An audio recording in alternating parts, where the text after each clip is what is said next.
My whole sweater was full of blood. My face was swollen like crazy. There were like on one side 50 people and on the other side like us, like 15. And they showed up with baseball bats and chains and like it was crazy. Right away, I thought about God. I thought this is a punishment and I couldn't go home. I slept at a friend's house because I was afraid. And I started screaming like God. There were so many things that happened in my life where I was on the wrong path and it gave me just pain. To a certain degree, you forget about God. You don't seek God. You don't look for Him. And I stopped praying. And I got lost within these worldly things like dunya. Wake up that this is an illusion. This whole world is fake. One day there was a man, he was wearing a white turban and he spoke a language that I could understand. And I felt this joy again that I had from reading the Quran, and the prayer is like a knife that goes into your heart or something, right? And it was so fulfilling to hear him talking about these things. I found all the answers to my questions in his answers. This is 100% the truth. So yeah, my name is Asim, and I'm from Hamburg, from Germany. And I accepted Islam, Ahmadiyya, became Ahmadi Muslim in 2007. So I was born in a family that is not really religious, but I always believed in a God. We never went to church, but somehow within me, there was like a feeling that God exists. And so I kept praying for myself. Even then, I can remember when I was a kid, like, there's a funny story. Yeah. When I was like 4 or 5, we were in the garden, in the yard, and my dad was doing some, cleaning of the garden, gardening and stuff. I remember I was on like a little toy car or something. I was looking up our house. I was like 5 years old, right? And there were epic clouds, like roaming over our house. And it was in summer. So it was like a good summer day, super sunny, and there was no rain. And then when I looked up, it got like super stormy, and I saw these super epic, dark, gray clouds coming up. I was looking up, and somehow, I don't know, but I had the feeling of, big universe and that there's a higher power, like a God exists. And I started screaming, like, God, God. That was weird. It was at that moment when I said that, a thunder hit. And there was no rain before. There was no thunder before. And for me, that as a kid, when you see that, that's a sign, right? So I was like, oh my God, like, I think God exists. And then all of a sudden, it started raining. So later I was like, okay, maybe if God exists, I could ask again. Like, if there's a God, then He might give me another sign, right? But before that, I went to my mom and I asked my mom, like, hey, you think there's a God? Remember, my parents are not religious, right? And she's like giving me this super complicated answer, saying if God exists, why there's all this bad in the world, right? I had not the answers. I was 5. That was an answer that was leaving me awake the whole night, right? So I got up to one day I got up, and I had the intention to scream again and ask God for a sign, like same matter, so the same way. And I remember I was going up, like there was a little hill next to a house, and I looked up and I screamed, God, God, right? No sign, nothing happened. And it was weird because as a 5-year-old, you think like, okay, if He wants you to know that there's a God, why is He not giving another sign? And it was super embarrassing because there was my neighbor. Right. I thought there's nobody but my neighbor, this old man. He looked at me, he was like, man, what's weird with this guy? What's wrong with him? So there was no moral guidance in a way. Like, you got raised as a German, right? I lived within the society. I grew up within the society, and it has an impact on you. And of course, my parents, they tried to, tell me what's good and what is wrong. But there were so many things that are accepted within our society where I thought as a kid, okay, that it's not always good. Like consuming alcohol, there was a lot of problems involved outside, but also within our family. And that caused a lot of problems that I saw already as a kid, right? But you accept all the things, right? You accept the things that are normal to you within the society that everybody does, and you do the same. You mimic the things that people do, and with that, you are also going through all these hurdles, like the problems that are linked to this, like drinking alcohol, taking drugs, and other things. And at a certain point, I had like a bad society around me. I hang out with a lot of like bad people, and that had an impact, an influence on me, which was not good, obviously. I was as a young age, like talking about like it started with 13, 14. So slowly, friends. There were friendships, people around me who started drugs when they were like 13, 14, 15 was like one of the toughest times, I would say. And yeah, you go through all these things. And somehow you try to find peace within these things. Happiness, like everybody. You go to a club. Why people are going to clubs? They go there because they want to find happiness. They want to feel joy, right? That's the reason, definitely. That's the reason. Or like within relationships, women or other things, right? But it's only like, it's a trip. It's like, it's something that lasts for a day, 2 days, 3 days for the weekend. But then you're chasing that feeling again for the next weekend and the next feeling. And you're moving like, your day-to-day life is very boring, right? You're in this wheel of life, like you work, you go to school or whatever, and you're looking forward for the weekend to go out and have fun. And then that is over, and when the weekend is over, actually there are more problems and issues you had before sometimes. And then you go to you move on, and it got worse. Like, so I had friends who, you could say like, they were bouncers. They were part of this nightlife and everything that is attached to this, right?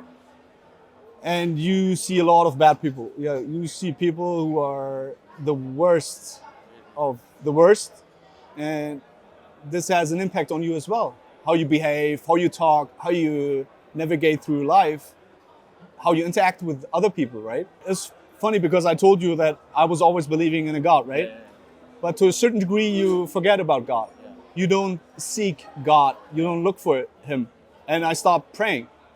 And I got lost within these worldly things like dunya and the materialistic things and this nightlife and all these things. And after a while, so there were a lot of things in my life that happened, incidents that if I look at it right now, it's a picture. But those were puzzle pieces that led me to Islam.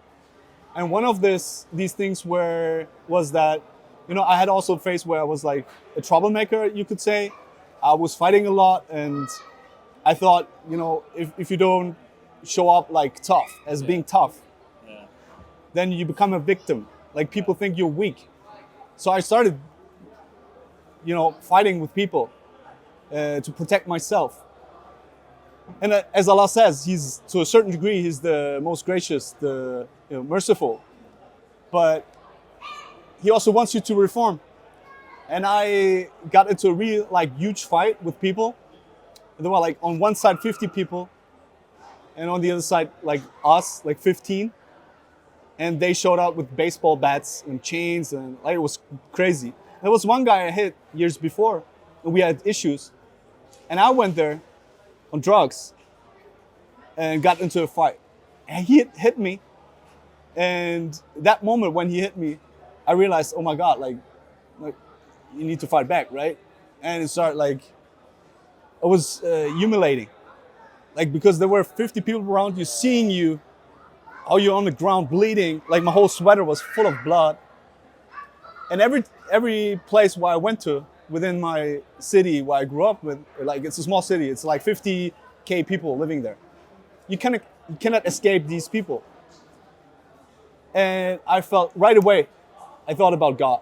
Oh, really? I thought this is a punishment. This is the receipt for all the things I did the years before. And now God wants you to realize this is not okay. It's like a middle way.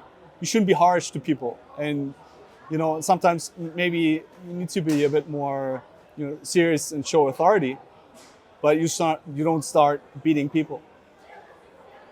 And this also led to the incident that, because these people were also making trouble at the place where I used to take drugs and consume drugs.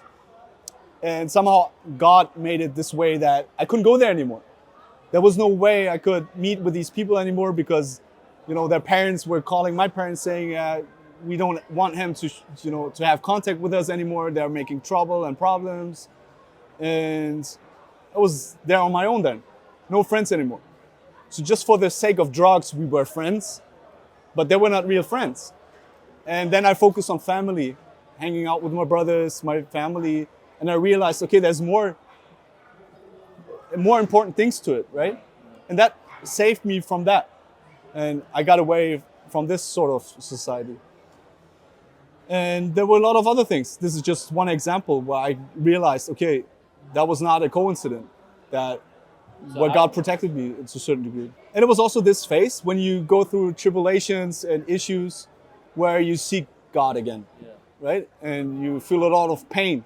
Like I, after this incident, I got into a lot of other fights because people knew me.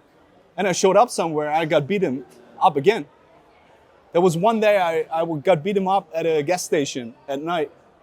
My face was swollen like crazy. And I couldn't go home. I slept at a friend's house because I was afraid. Like, my mom, like, she couldn't recognize me anymore. It was that crazy. And that changes something in you, right? When you go through these things.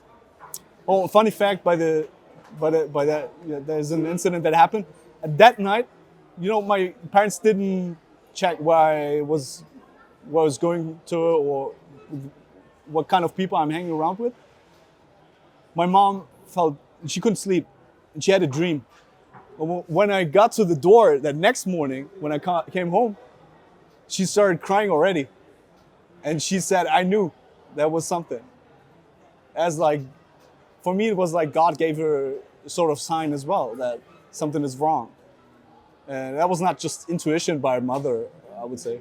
So that was the time where I was going through these tribulations and you also seek God. And I started praying again, and I knew about all these religions like Christianity, Judaism, Hinduism, Buddhism, even through martial arts and stuff from school, but not about Islam. Like Islam I had a lot of Muslim friends, but they couldn't tell me anything about Islam. Mostly that was like weird fairy tale stuff, like about jinn and like superstitious things. And so I was looking for the truth myself, and there was in school a lesson I could chose, where I did an essay about the Holy Prophet Muhammad ﷺ as well, and that gave me joy. I found peace within this, and there was 9/11 as well, where you saw, okay, that made me even more interested because I didn't feel that religion could justify what was going on there, and that made me more aware. And I asked my mom back then, could you give me a Quran? And she gave me a gift. Like she went to the bookstore and bought me a Quran. Later on, she was afraid. She thought, oh my God, what did I do? Like now he becomes a Hajjuddin or something, right? And I started reading every night, and I couldn't understand Arabic, right? No Arabic or anything. It was a German translation. But the joy I felt in this every night, it fulfilled my heart with satisfaction somehow. And I also started making dua. And there were a lot of things where I found peace within these things. But I was also looking for answers. So I looked up on the internet. We're talking about like 2000, right? There were like weird forums, and I ended up being on like one forum where people would ask basic questions like, why is a Muslim not going to clubs? Why there's segregation between the genders within Islam? And they always wrote an explanation with a Quran verse, a hadith, and everything was very well explained. And that satisfies me as well. Like the answers, I could relate. as a German, when you grow up, it's weird, right? Like segregation between the gender. But when you get betrayed, for example, by a girlfriend, or you went through things like that, where there was no part of the like segregation, as you say, right, between the genders. Actually, you could like, yeah, stuff like that could happen, and this is just a measure, like something that prevents you from going this way, or that you go through these feelings. And I knew, okay, I could relate and see it makes sense. And when you go through these things, then I think then you see it even more. But to a certain degree, you need to accept the fact that you need to be honest to yourself. I mean, if I'm not honest with myself and I just want to get lost within this world, and I deny the fact that there's a lot of pain involved in all these things that you do, then yeah, you will not learn from it, right? But somehow there were a lot of things that where God guided me to this. And another thing that happened was that I bought a satellite dish back then. So there was we're talking about like no streaming, no TikTok, no Instagram, no social media. Only forums, weird internet websites. And I was looking for the truth, right? On these websites. But I had friends, and there was one channel where they also showed like other things that would not show on German mainstream media about like conflicts in the world and things you would not see. I was like, oh my God, like there's a lot of things that I don't know about. Maybe I should, to be more aware of what is going on in the world. You need that. Yeah. But the normal German, he has cable TV. Yeah. He's watching his mainstream media channels and stuff, and that's it. And then one night, that was weird. So we're talking about the same time when I was reading Quran and praying and all this. Where I saw a TV channel streaming 1 hour at night in German. And it was about like it was a Q&A about all these things, like why is a Muslim not going to clubs, why we're not taking drugs, and all these things. And one day there was a man, he was wearing a white turban, and he spoke a language that I could understand. And I felt this joy again that I had from reading the Quran and the prayer. And that was a feeling of pure joy that went through my heart. Like you would say in Arabic, maybe wood, like love that is like a knife that goes into your heart or something, right? And I started crying. And it was weird because I cried because of joy, right? After seeing this man, and I could not comprehend, I could not understand what is going on because I didn't win in the lottery. I had no I did not went through bad things or anything where I started all of a sudden like just crying. And that was a sign to me. That was weird. And that man was giving answers about these things, but very deep answers. And it was so fulfilling to hear him talking about these things without thinking a lot about these answers. And some of those questions were very complicated and deep. But he always answered very calm, very nice. And I thought, okay, like 100%, everything he said, there's not a iota, not a single thing I would disagree with. Everything is correct. For me, being a German, listening to these things, I found all the answers in like the answers to my questions in his answers. And it was going on and going on. And then at a certain time, on this forum I was checking, they were talking about the Jesus, peace be upon him, that he will come back in the later days. And that group that I was, talking bad about these owners from that website, the forum, they were saying, yeah, you're a cult. You're not real Muslims. What are you talking about? And they were like using bad language. And I was like, hold on, like, what kind of website is this, right? I was afraid where I ended up. But they were giving a nice answer with explanation again, with the Quranic verse saying that we're Ahmadi Muslims, and we believe that the promised Messiah, Jesus alayhi salam, has arrived already. And he's also the Imam Mahdi. And that caught even more my attention because I knew about these things before I heard about it. And I dig deeper. But I was more aware, okay, maybe I should watch out what kind of community this is. And at the same time, I was watching this TV channel. The same thing they said one day with the Ahmadiyya Muslim Jamat, and we believe the Imam Mahdi, the promised Messiah, alayhi salam, peace be upon him, has already arrived. The coming back of Jesus in the later days. I was like, oh my God, this is not like a coincidence. I could have gone to any community. I just asked God for guidance and prayed, Allah, please guide me to the right path, right? And 2 answers, 2 puzzle pieces.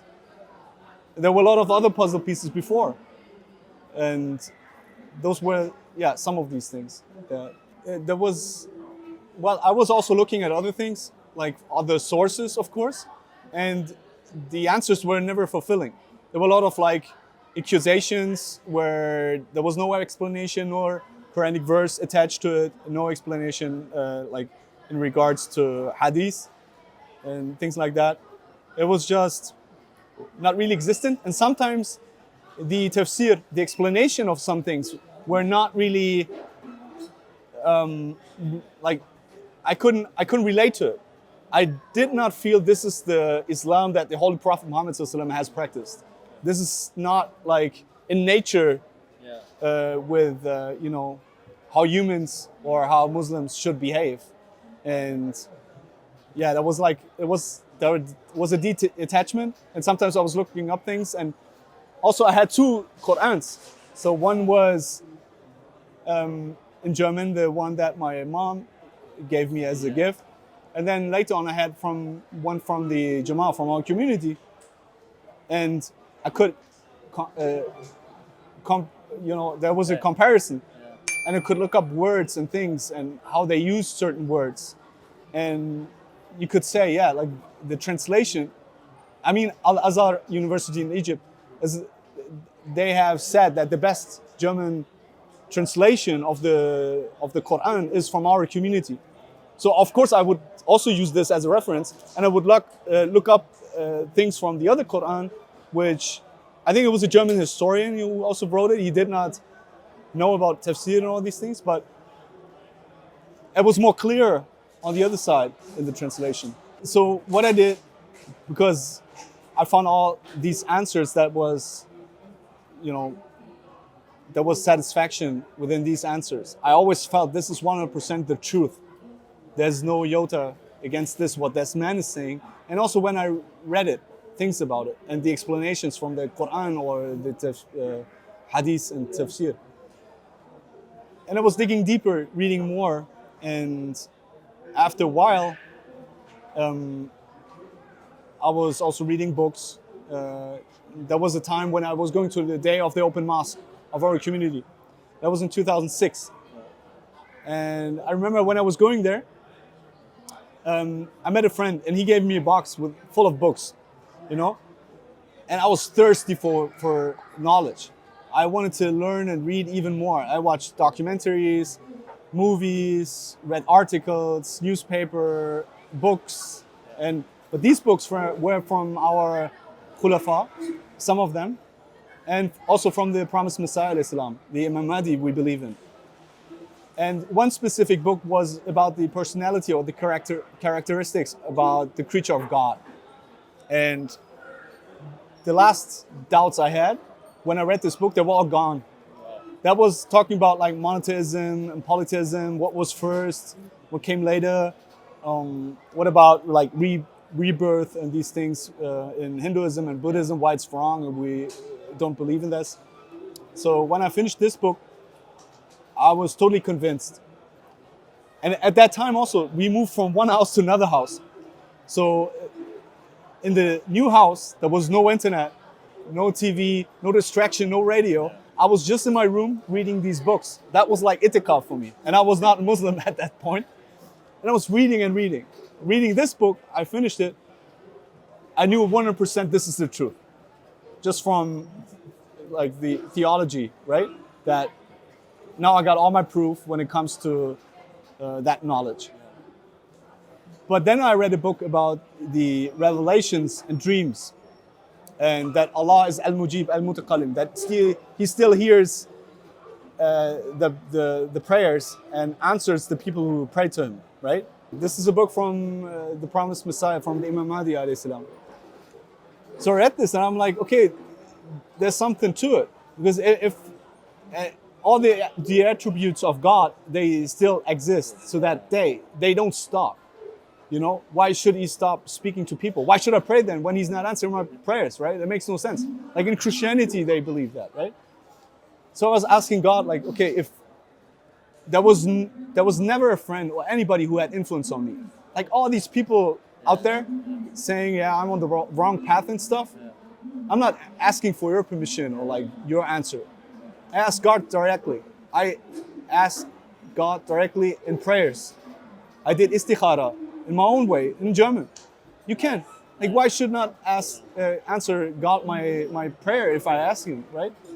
So I ask God, if this is the right community that the Holy Prophet Muhammad ﷺ has prophesied, and the claim of the Imam Mahdi, the promised Messiah ﷺ, is real, then please give me a sign if you want me to accept this. And I'm not worthy of like getting a sign of you. Like, you're not a clown who's giving signs and like doing a trick. I'm not worth it. But if you want me to accept that, then I would request that, you know, you give me a sign. And I was so humble in this. I was doing prayer in my own language. And at that point, when I finished these words, it felt like I cannot describe it in my own words now, that it was like I was in an empty space, like endless space, and all the walls within this room just disappeared. And the joy I felt before when I was reading the Quran or listening to the fourth Khalifa I saw back then on the TV channel, which was also not a coincidence for me. That joy I was looking all these years in worldly things, I found there. And it was just a glimpse of what God could give. And nobody can talk anything, like, I cannot deny that this was not a sign. I was not hallucinating or anything. That was the sign. I was so full of joy and happiness, and all my fears and everything was gone, that I kept praying, doing, dhikrillah, remembering Allah and praising Him for minutes. And that was it. After this, then I knew, okay, there's no insurance anymore. God gave me the sign. That was the fact. So I called my friend and said, hey, listen, I want to become Muslim and I want to join the Ahmadiyya Muslim Jamat. And he's like, why? Like, you cannot, why now? Like, yeah, I need to. You know, I got a sign. I want to do it now. Because I was afraid that if I don't accept it now, that maybe, you know, if I die tomorrow, that could be, I could have an issue, right? No insurance anymore. And he said, yeah, but the Imam is on vacation. I'm like, I don't mind, man. Like, that's me. And then I joined the Jamat one day in 2007. I think you should always be fearful of God, what you do. That was gone for a while for me. And I got the consequences. I got punished, right? Not only once. Like, there were other things I cannot explain, all these things. There were so many things that happened in my life where I was on the wrong path, and it gave me just pain. And every time when everything is gone, you have nothing left. You're on a trip, horror trip. You have no friends left. You're going through humiliation, like those beatings I went through, like all that stuff. That was not easy. That was humbling me. But even if I would lose like a leg or an arm tomorrow, you know, my family, like look at the people in Gaza right now, the Palestinians, right? There's nothing left. But they still have God. They're so steadfast and so strong in their faith, most of them, that it gives me strength as well. And I think in these moments when you suffer, this is when your connection to God can flourish and you become even stronger in your faith. And you should wake up. You should see signs. You should not like move on and go like, you know, you have to accept that sometimes there might be a sign where Allah wants you to show you something, and you should deny it and look away. Sometimes it needs more signs. Sometimes it's just one to, wake up that this is an illusion. This whole world is fake. It's like, it's a game, and you're chasing this fun and joy and these things from one weekend to another, and it's like an endless cycle, right?